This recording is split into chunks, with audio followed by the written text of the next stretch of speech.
اب یہ معراج کیوں کروائی گئی؟ اس کی بنیادی 4 وجہ بنتی ہیں کہ اللہ کے نبی علیہ السلام کو معراج کیوں کروایا گیا۔ پہلی وجہ کہ حضور نبی کریم علیہ السلام کی مکہ کی زندگی انتہائی قربانی والی ہے، انتہائی دکھوں سے اور غموں سے اور تکلیفوں سے بھری ہوئی ہے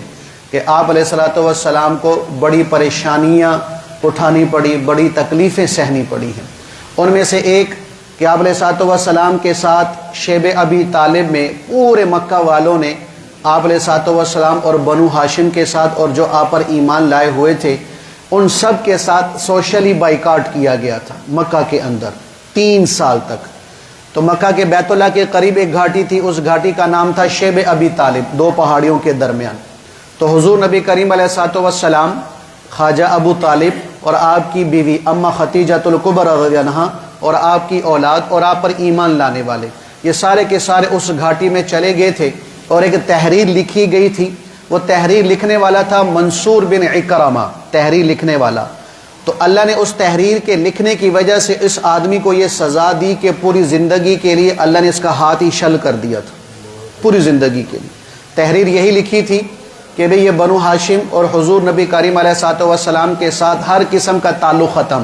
نہ رشتہ لینا ہے نہ دینا ہے، نہ خوشی میں آنا ہے نہ جانا ہے، نہ غمی میں آنا ہے نہ جانا ہے، یہاں تک کہ پورے مکہ میں کوئی ان کو نہ چیز بیچے گا نہ ان سے خریدے گا، نہ کھانا نہ پینا، بالکل ہر قسم کا بائیکاٹ۔ یہ 3 سال حضور نبی کریم علیہ السلام کی زندگی کے کھٹن ترین سالوں میں سے تھے کہ حضور نبی کریم علیہ السلام پر اور صحابہ پر یہ حالات آگے تھے کہ اماں ختیجہ الکبریٰ رضی اللہ عنہا ایک دفعہ انہی 3 سالوں میں حضور نبی کریم علیہ السلام کے پاس روتی ہوئی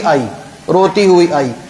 اور اللہ کے نبی نے جب اسے روتا ہوا دیکھا تو کہا ختیجہ تو مجھے حوصلہ دیتی تھی، مجھے سہارا دیتی تھی، میرا دل بڑا کرتی تھی، میرے آنکھوں سے آنسو صاف کرتی تھی، آج تیری آنکھوں میں آنسو،